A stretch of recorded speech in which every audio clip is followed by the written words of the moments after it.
coaching staff at Nebraska. Everybody's seen what they've been through, but what have you seen on film so far? Well, from a defensive standpoint, they run a 4-3. I think they'll probably play us in cover one a lot, quarters. Their defensive line is very physical. I think they're more physical than what they have been. Big at defensive end, and they got the same tackles they've had. Very disciplined on defense. They don't make a lot of mistakes. From an offensive standpoint, they run a lot of stuff. Very hard to prepare for because they do a little bit of everything in football. So, I mean, that makes it tough, and very solid in the kicking game. So they're Nebraska. They've always been. They just, we've all had, if you coach long enough, you have years where you just, you feel like, man, you're just snake bit a little bit. But, well coached, and I'm just hoping that they don't come out of that part of it right yet. So. How do you figure Michigan handling Northwestern the way they did? I don't pay attention to scores because I think every game's different. They got a couple turnovers and things of that nature. I think they're playing hard for Coach Harbaugh, but each week in college football, I don't get into comparing scores. Coach, what did it mean to have John Christensen back, and how did he do, and look like maybe as much or more availability going forward now? Well, we'll keep it the same. We got two kids that have, knee injuries, and Joe Borkland and John. There's no way they can play 50, 60 plays a game. And so, we played them pretty much evenly in the game, which, helps both of them. And we substituted more than we ever have. Of course, we played the young freshman at center. We played at the right guard. We played Connor Mays and Foster Bush. So to keep people fresh, I've never done that in my coaching career. I don't think Coach Limegrover has. Then we stayed with the two tackles because of, we're very thin in that position. But we rotated in there a little bit, and I think it helped us. I mean, we played very hard, and, I just think the rotation took some pressure off some kids and kept some kids fresh, and we played hard. I mean, we played with enthusiasm, and our receivers played their guts out, playing, from, catching balls, but more so, blocking. They were unbelievable. So, I just think that, trying to keep people healthy and keep them fresh. You play kids 60, 70 plays a game. John and neither Joe or John can do that right now. What were you able to do in the second half to open up the kind of holes that you did?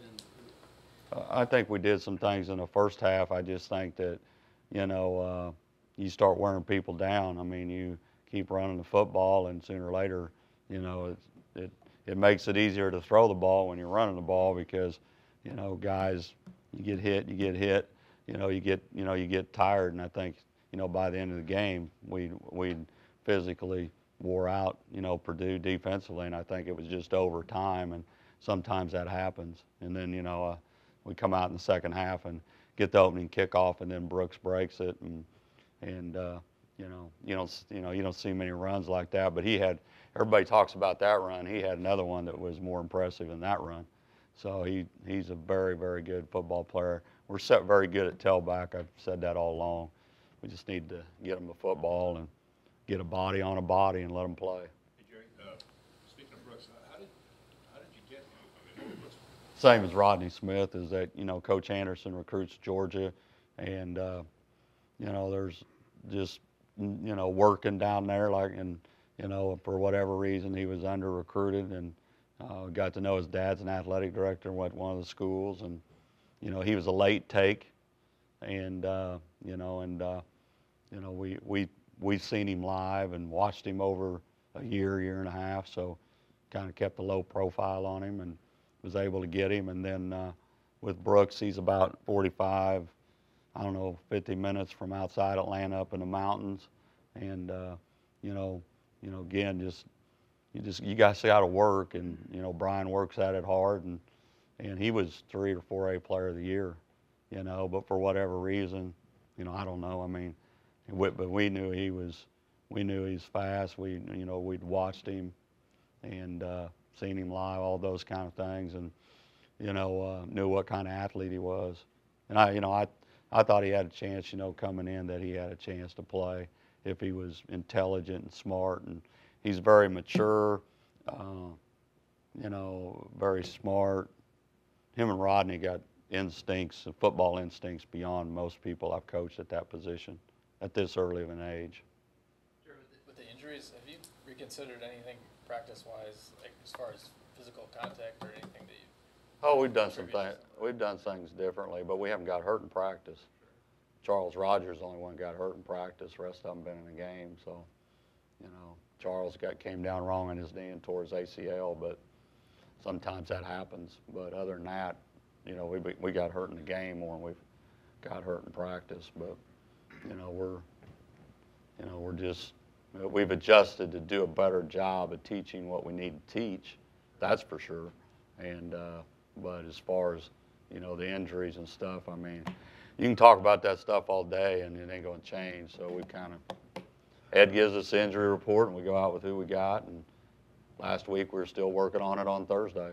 But you do what you got to do, and you have to believe in the kids that you put in there. And just like I told our team at the end of the game, is that it's about as proud as I've ever been as a group, because I've never gone to a game where we had 8 starters out and Rodney was, questionable, and before the game. So to go out there and do what we did with, the situation, starting a true freshman center, which I've never done, is, it's my hat's off to them, and they played hard. Made some mistakes, but, I told them, hey, you're going to make mistakes, just play hard. We'll worry about the mistakes. We'll get them corrected somewhere down the line, but just give us a chance. And they all played hard. Any good news on the injury front? I know you guys expect Travis back. Any other guys? Yeah, not Demarius will be back, we hope. He'll practice today. Hank or Scott Epke, maybe. Galen Elmore will get back. We won't get either offensive lineman back. I can't count all of them. Craig James won't be back, broke his leg. So, but it's a non-bearing bone, so he'll get back maybe in 3 weeks. Charles Rogers won't be back. Green Bodies, I don't think will be back. I think he's a big question mark. So we get maybe 3 back, 2 or 3 back. Coach, with rivalries that you guys have with Iowa and Nebraska and obviously Wisconsin, is there room for more rivalries with Nebraska, because they obviously want to have this to be a rivalry game, especially with how things went last year down there? I don't know. I mean, we've only played them twice, so I mean, I don't know if you can consider that a rivalry game or anything like that. I know for me, growing up in the Midwest and being in Kansas and getting blasted by them every year for years and years, is that it was nice to win just one, and so, I mean, I have great respect for Tom Osborne. He called me when our athletic director situation happened, and he was one of the first guys that made a call to me. So, I mean, I got a great deal of respect for what he's done there and all the coaches before him. I'm very good friends with Frank Zolich, so I've had players that I had in high school play there, so got a great deal of respect for their program. And, you play Nebraska, you better be ready to play. It's going to be a physical game, and, but every game from here on out is going to be the same. So you better play each week. Don't worry about the next week. Try to get better each week. So. Jerry, how do you balance, last week was so much about regaining your identity and running the ball, and now you're going against a defense that's considerably better against the run than the pass? We'll take we'll take what they give us.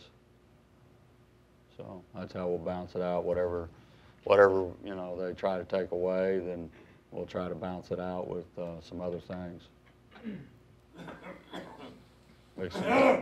There's different ways to do things, so we'll have a plan for a plan to plan. Whatever they take away from us, then we'll have to go to something else and go from there. So I think we got about 3 or 4 things that we can, or if we can't do one, we try.